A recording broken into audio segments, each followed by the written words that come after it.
you have a moderator, or should we just start pointing at hands?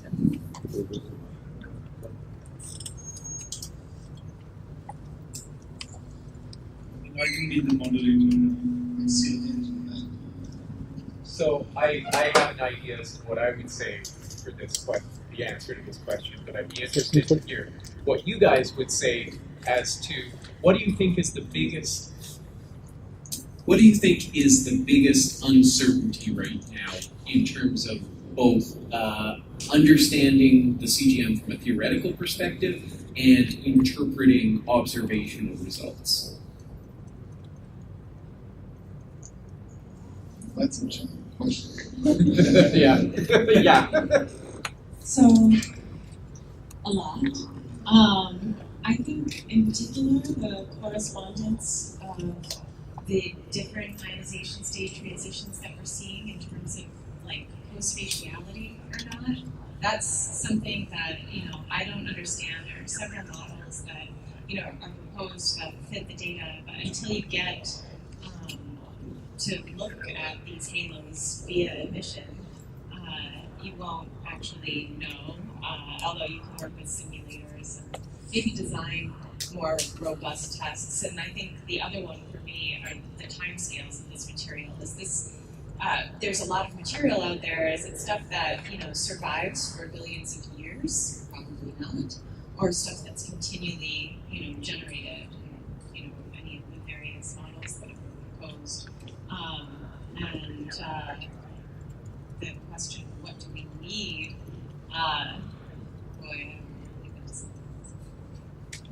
Think about it.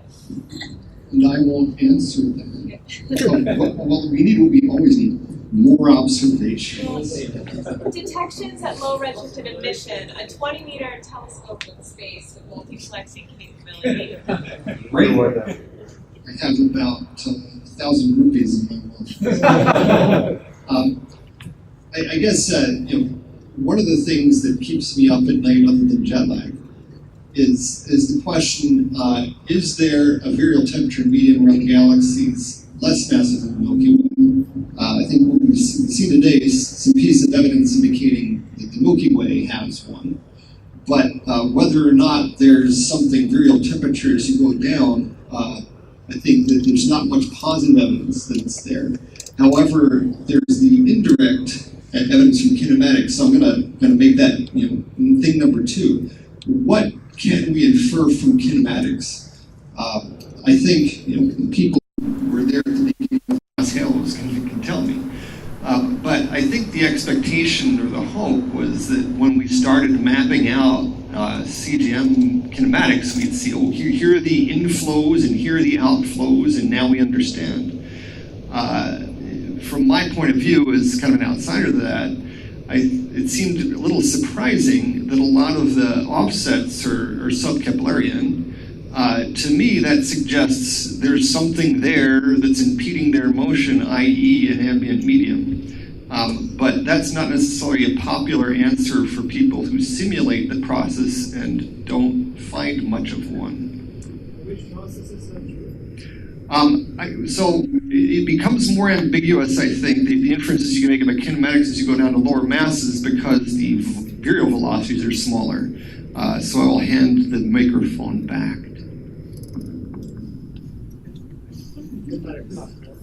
Kinematics of lower CGM, low ionization CGM around lower mass galaxies.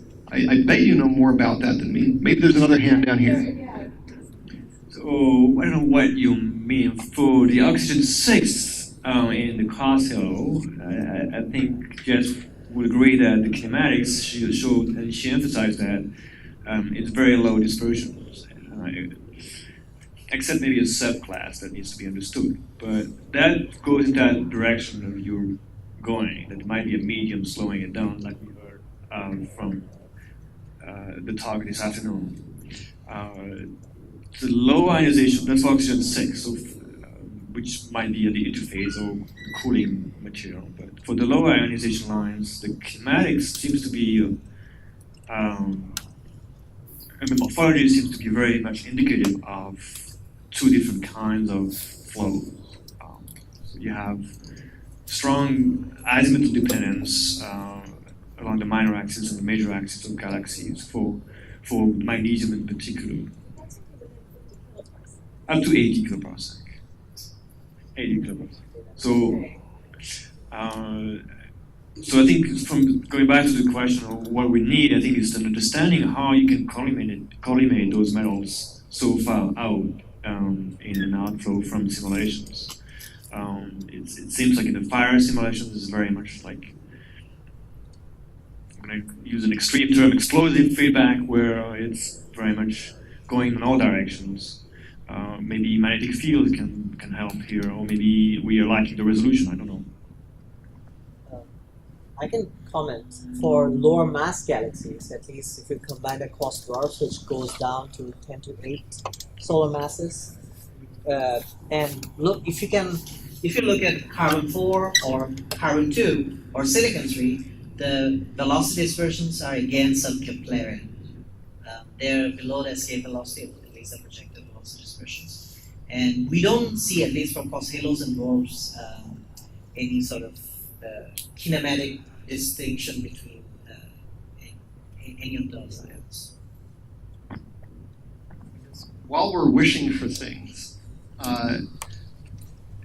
one of my hidden, well, maybe not hidden agendas in showing the X-ray imaging around massive galaxies was to make a pitch for LINX. For those who don't know, it's one of the study missions that NASA's looking at in preparation for our decadal.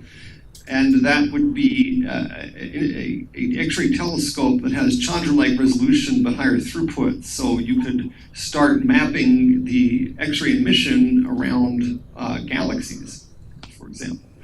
In addition to that, something that would be nice to do is emission line surface brightness imaging of the CGM. So all the clouds that are kind of thick at the Lyman limit in H1 should be intercepting metagalactic ionizing flux and should be glowing in H alpha.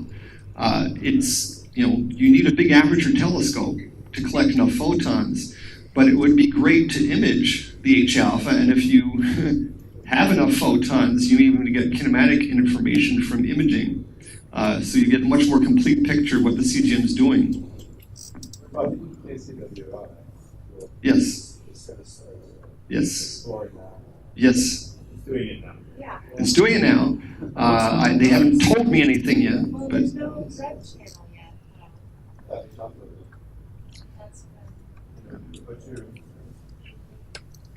I guess it's also worth mentioning. Was it Zhang and Zaritsky? I'm trying to remember Dennis's student.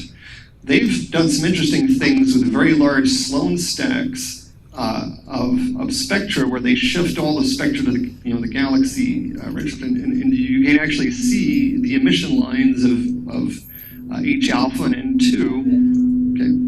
so one of those papers, it was shown to be some kind of there was some kind of problem with the SDSS spectra in general. Yeah, it was a calibration issue, an F-star issue or something with the standard star. We wrote a paper showing that it's physically impossible. Yeah, right. I saw the paper that is physically impossible, and then Reese Menard went back and showed that it was something with the F-star calibration star. So I don't think that's real. They published a new paper extending that work. So I don't think they believe the arguments, so I think it's still a debate.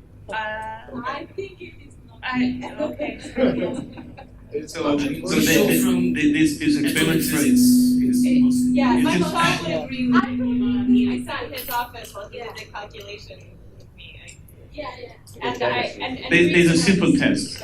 Okay, so this experiment goes to very low surface brightness limits that are accessible with views, certainly maybe KCWR. So there's a simple test now to actually do it in IFUs.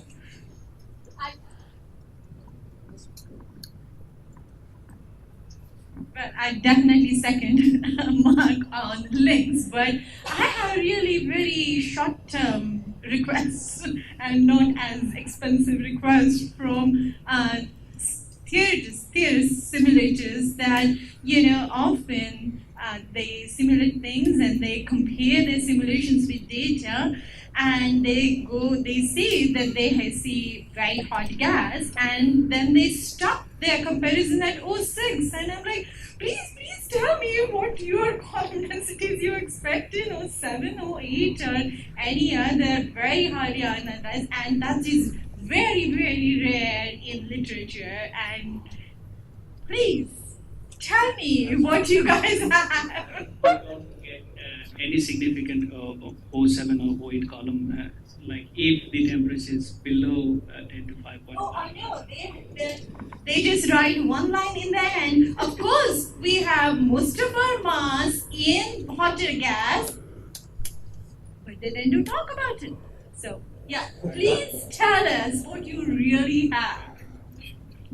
Yeah, the other thing that would be interesting for the next moment to get to my prediction, turbulence, not just one, but the shift also. That relates to the question I would have asked you is, can you measure a sigma from your high spectral spectra in the X-ray? Lines are unresolved. These are gratings. These are grating spectra, but nonetheless, it is not high enough resolution. The limit is lower than 250 kilometers per second. So, yeah, that's the resolution. That's probably to go in loop. Oh, that would have been beautiful. What's happening here? Is it what will happen? Hypnomy 2 will happen again. Yeah. It's a very simple question, but most of the CGM extends to several 100 kiloparsecs maybe around the galaxy, and when galaxies have mergers or minor accretion events, what happens? Is there a viscosity, a drag? How does it affect the CGM? Does it increase its turbulence? So that's a great question. So Sarah Ellison, the students have done some work on this, and with merging galaxies, and I think they do find a significant difference in the kinematics of the material. In fact, that they're quite a bit broadened around mergers. They are very large radii, though, like 100 kiloparsecs or so. Yeah. Yes, another peculiarity from that work is I believe what they find is merging systems tend to have more cold gas than the two original galaxies did. And one potential way to understand that is in terms of this turbulent promotion of condensation I was talking about in my talk, that if you have a certain galactic medium around each galaxy that is currently stabilized by buoyancy, if you start disturbing it, then you destabilize it to condensation, and that's one potential way in which you can produce more gas that's cold than you started with in the two galaxies. And it's similar to what Prakriti was also mentioned about Malin system, that if you have a merger, you can have high density perturbation, and once you have somewhat high density perturbations, it's easier to condense more gas. Which of course is surprising to people who thought the mergers are supposed to get rid of the gas. some do, some don't. Do we have, are we convinced we understand the heating mechanism that keeps these things in thermal balance? Define these things. Things less massive than groups and clusters where we run simulations of AGN. We don't even know if they are. Right. So, but if they're not in thermal balance, then the precipitation picture is, This picture is very good for clusters and groups, but how far down can you extend it? Yeah, I don't think for stuff that's LSTAR and lower, you necessarily have to have some sort of steady state. The galaxy. I agree. I think juggling is a better picture. That you've got at any given time you can have at most 2 balls in your hand, but if you're a good juggler, you can have 10 in the air, and so you can have half, 2/3 of your baryons in the CGM, just so long as when they come back again, you fire them out again quickly before they have a chance to form very Right. big We have stars. Fermi bubbles and HVCs. Yeah, It yeah. looks- Just it doesn't even have to be exotic stuff. Just through supernova and super bubbles popping out of the disk, throwing some stuff up, and then it reaccretes, pops again, throws some stuff up. And as long as the time scale, like the residence time in the CGM, is short on average compared to the residence time in the ISM, you still have most of your baryons out of the ISM. I do have an objection to that. Because if all you're doing is juggling balls, you still have a G dwarf problem. In other words, if there's a certain supply of gas that you are making stars out of and throwing it up and it's coming back down, the metallicity should become greater with time. Yeah, assuming you don't mix with the... Well, and once you assume you mix, you're no longer juggling balls. That's true. Balls of gas. Right. So I have a question. So I think in the last talk, Smita, you showed some galaxy with cos absorption spectrum. So can that thing be done for the Milky Way galaxy? Absorption from our own galaxy. Yes, and it has been. And so what is sort of the result of that? Well, so it's hard to disentangle the Milky Way absorption from the interstellar medium itself, but a number of people have done work on this attempting to do that, and you find a significant amount of material in the Milky Way. Probably it's consistent with what we get for cos halos when you take into account the fact that the Milky Way is blocking about 50% of that just through, stuff at plus or minus 100 kilometers per second. Similar column densities, yeah. Well, so Andy's looking troubled, but I know.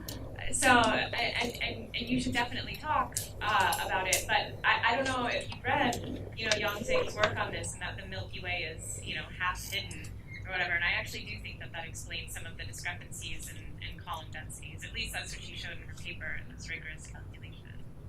Right, because the geometry is so different in the Milky Way when you're sitting in the middle of this disk that's rotating compared to a cos halos kind of experiment when you look outside.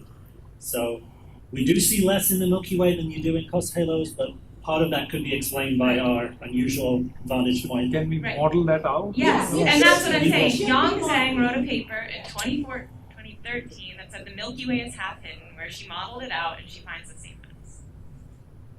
But the other thing is the metal lines we see around the Milky Way tend to be close in. So we have these high velocity clouds, and many of them have distance constraints that put them within 10 or 20 kiloparsecs. So again, we're not looking out anywhere near the virial radius when we look at the Milky Way's high velocity clouds. Yeah, but that's an emission, right? No, the absorption lines. So HVC. Oh, 6 HVCs. And they're all constrained to be within... Yeah, because you see a lot of them towards stars, right? And the stars, you know what the distance is. Yeah, so you but get an can upper you limit look on how at far away stars they are. in the halo beyond, 100 kiloparsecs? No, but you can look up to about a few kpc, and you can see a covering fraction that's pretty close to what you see towards AGN. And so this is what Lehner and Haupt did.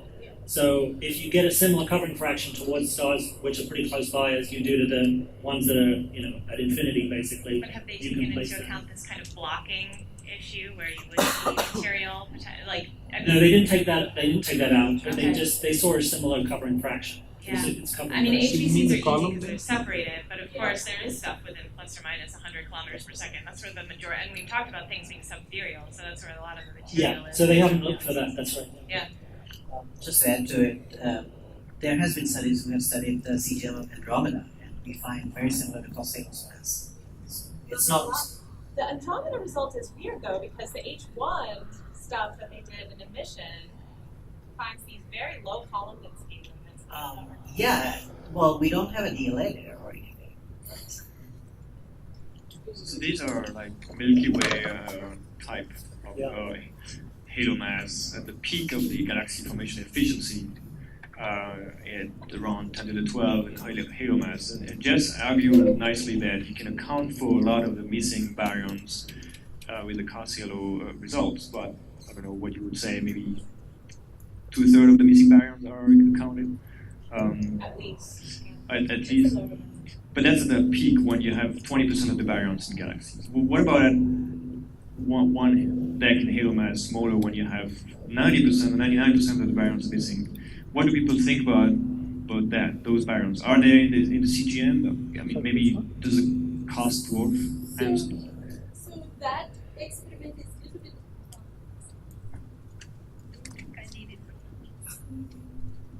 So higher mass galaxy. I don't know whether your question was for higher mass galaxies or lower mass galaxies. But anyway, now that I have the mic, I can say that some people have done the experiment for higher mass galaxies, and in X-rays they do find a lot of things. No, but the fraction of baryons is actually lower, even though the total mass is high, as you would expect in a higher mass galaxy. The fraction is lower. So we have this interesting, not just dichotomy, what should I say if it is three-way thing, anyway, trichotomy, whatever the word is that in Milky Way we get a good mass and the fraction close to unity. Our uncertainty is really with the Milky Way mass rather than how much we find, really. Then there are galaxies where there is a lot more mass, but the fraction is lower. And then there are galaxies in which we don't detect any mass. So there are all these things exist. What it really means and how these things really are a function of mass, we'll be only able to tell with more sensitive observations, because we don't really know. Where we don't detect is because we don't look hard enough, or whether they are not there. I can comment on low mass galaxies. For cross dwarfs, at least, I can't quote the total baryon fraction because we don't have the hydrogen mass total. But I can comment about metal mass. So we have at least as much metal in the CGM of these galaxies as is in their ISM. That's not enough. You need to. Yeah. So that's the metal mass. So we are going like almost halfway to the missing metal problem. Because that's a floor limit. So if you do an optimistic ionization correction, you get a much more predictable. I think we went on to say something. Yeah, I have a question maybe silly H1 densities. Could you show how densities of H1 gradually declining below even angle 19, which I thought once upon a time people used to think that there was a cutoff, 10 to 19 centimeters per centimeter, and which was indicative of the UV background. Field below is being in absorption or emission? Inhibition. You're talking about emission or absorption? Right? So when I was showing H1 column densities, they were leveling out at lower limits of like 10 to the 16. Yeah, For H1, total hydrogen column densities and absorption are around 10 to the 19. It's not H1, it's just total hydrogen. Total, yeah, total hydrogen. Yeah. And I was showing H1 emission profile that go out to 18. That's H1 neutral atomic gas emission. It's no sign of the edges. But there is to be an edge, right? People used to think that there is to be an edge. It is. When they push deeper, they don't find it. From the edge, they used to estimate the UV background intensity. That is weak to notice people, I think. The edge has gone So away. I'm a little confused what has happened to the UV background. The UV background has been revised because after Calix, they did a lot of work on that. I think they're constantly revising the background, so I wouldn't be surprised if that's the thing that ends up changing, and those low column densities can be a constant. I don't know off the top of my head, although I used to look at a lot of H1 maps of galaxies in my graduate student days, but extended H1 disks of the galaxies are, I don't know, they're not all star-forming galaxies. So it's only like some subset. I'm not. So most lake-type galaxies, lake-type spirals, they have extended H1. The H1 can be twice the stellar disk. Twice the stellar disk, but I mean the sorts of objects that Nicholas was showing, where the extent of 40 kiloparsecs of the galaxy itself isn't like That's the massive band, but anyway. These stacking is also that when you stack the H1 cubes, you can probably H1 is larger, so maybe not twice. Can I ask I like Mark, I also mostly thinking of real shocks and the halos that they generate. We found these shocks for galaxy groups and galaxy clusters. And presumably they persist down to the 10 to the 12 solar masses, although there are reservations about that number. And presumably the transition is pretty sharp in the way that circumgalactic medium should look. So my questions are, one, is there any indication of a sharp transition in the properties of CGM around this mass? And second, is there some, I assume that in the Milky Way we do see a halo, so is there some small mass in which we can say that there is no shock and there is no halo? There's not a sharp transition at that at 10 to the 12. So cos halos completely spans that halo mass range, right? And there's no sharp transition. There's no difference, at least, that we can see. Strange.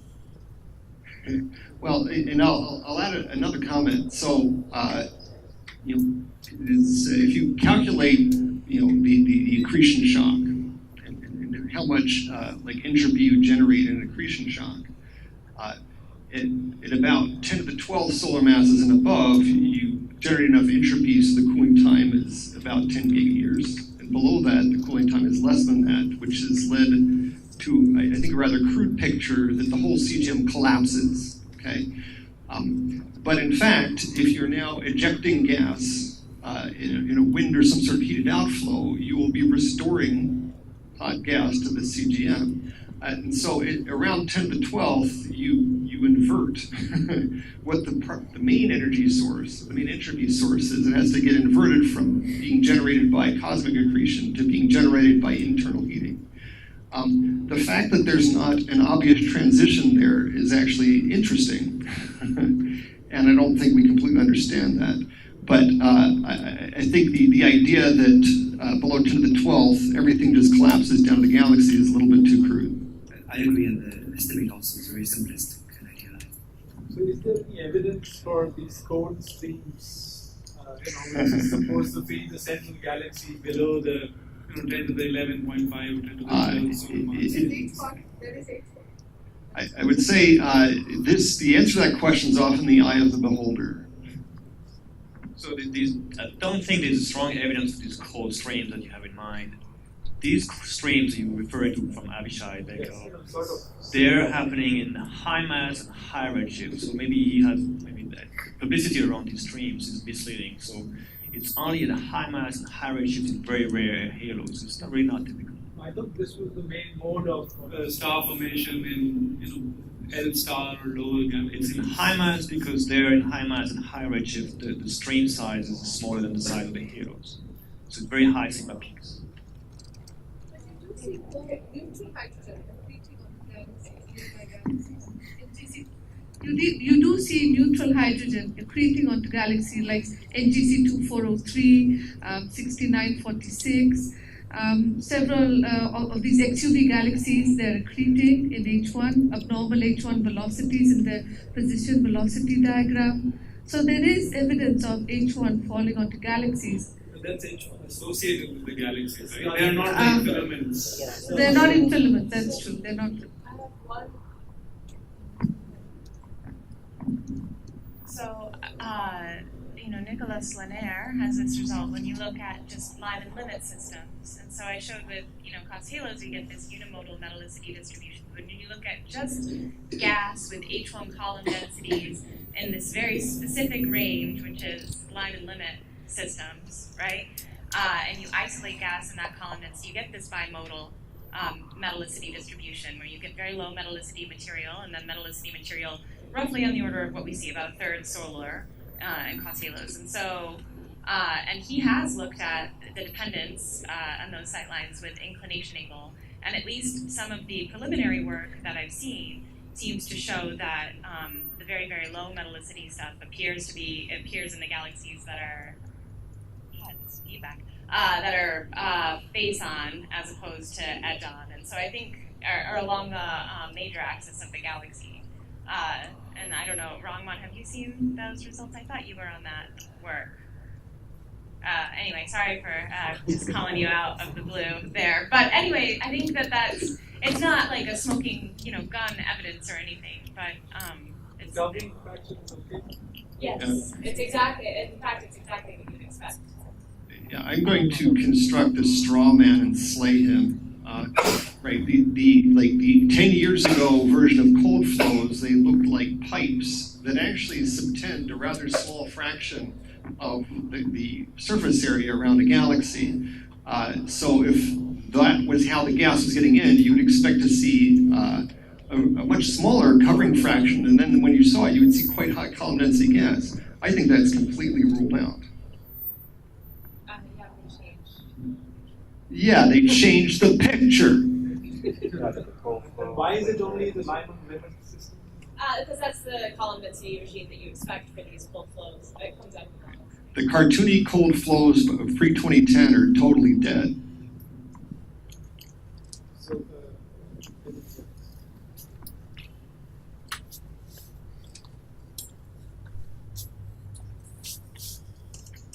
Thanks. So we had several speakers today talk about the mass in the CGM. And all the numbers I heard from different speakers were pretty high.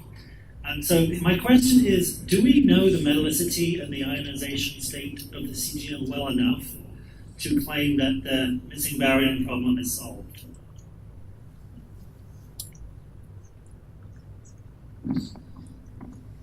I mean, so the number that I always quote when I'm being conservative about it and the large uncertainties in the kind of photoionization modeling that you're talking about is, I mean, the answer would be no, because the lower limit just says there's at least as many baryons as there are in stars. And so if you take a factor of 2 or whatever, that doesn't get you close to closure. However, I will say the uncertainties in the modeling are large enough that, yes, absolutely, you can accommodate all of the missing baryons and more. So do we know enough to say for sure? I mean, I don't know. There's a lot of stuff out there. I think that's clear. I think the stuff is highly ionized. I think that the sort of modeling we do is highly uncertain, but we've been able to quantify that uncertainty. We know that the gas is metal rich. We know that it's, 0.3 solar plus or minus, several decks, but it's not that uncertain, right? It's not that uncertain. I think that there's at least as much material to get you close to closure for L-star galaxies. Maybe you're only now missing like 40%, right, in the least optimistic case. And your numbers were all the most conservative, right? When you gave the 10 to the 10. That's most conservative. Most conservative. It could be up to 10 to the 11, which would put you at closure. Did you want to add something? Yeah.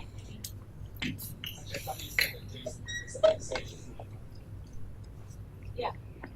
I mean, that's optimistic, but yeah, that's the best estimate. Yeah, they always come out quite high.